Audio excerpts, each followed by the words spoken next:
মুখ্যমন্ত্ৰী মহিলা উদ্যমিতা অভিযান আঁচনিৰ পৰা কোনোবা সমষ্টি বাদ পৰিছে নেকি? কিন্তু উত্তৰত পালোঁ যে আমাৰ ৰূপহী সমষ্টিকে আদি কৰি 8টা সমষ্টি বাদ পৰি আছে। গতিকে 8টা সমষ্টি কেতিয়ালৈ এই আঁচনি ধনখিনি আমাৰ মহিলাসকলক দিব এই কথাটো উল্লেখ নাই।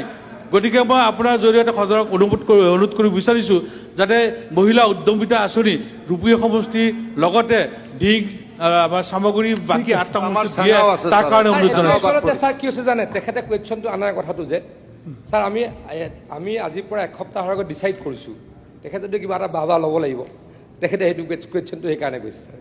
আমি অলৰেডি স্যাৰ এসপ্তাহৰ আগতে এনাউন্স কৰিছোঁ ঢিং ৰূপহী সামগ্ৰীত অহা 21-22 তাৰিখে 3টা কাৰ্যসূচী কৰি মহিলা চেঙাও বাদ পৰি আছে স্যাৰ, চেঙাও পোৱা নাই। মুখ্যমন্ত্ৰী মহিলা উদ্যমিতা অভিযান আঁচনিৰ পৰা কোনোবা সমষ্টি বাদ পৰিছে নেকি? কিন্তু উত্তৰত পালোঁ যে আমাৰ ৰূপহী সমষ্টিকে আদি কৰি 8টা সমষ্টি বাদ পৰি আছে। গতিকে 8টা সমষ্টি কেতিয়ালৈ এই আঁচনি ধনখিনি আমাৰ মহিলাসকলক দিব এই কথাটো উল্লেখ নাই। গতিকে মই আপোনাৰ জৰিয়তে সদনক অনুৰোধ কৰিব বিচাৰিছোঁ যাতে মহিলা উদ্যমিতা আঁচনি ৰূপহী সমষ্টিৰ লগতে ঢিং আমাৰ সামগ্ৰী বাকী 8টা সমষ্টি দিয়ে তাৰ কাৰণে অনুৰোধ জনাইছোঁ। আচলতে স্যাৰ কি হৈছে জানে, তেখেতে কুৱেশ্যনটো আনাৰ কথাটো যে স্যাৰ আমি আজিৰ পৰা এসপ্তাহৰ আগত ডিচাইড কৰিছোঁ তেখেতে যদি কিবা এটা বাবা ল'ব লাগিব, তেখেতে সেইটো কুৱেশ্যনটো সেইকাৰণে কৈছে স্যাৰ।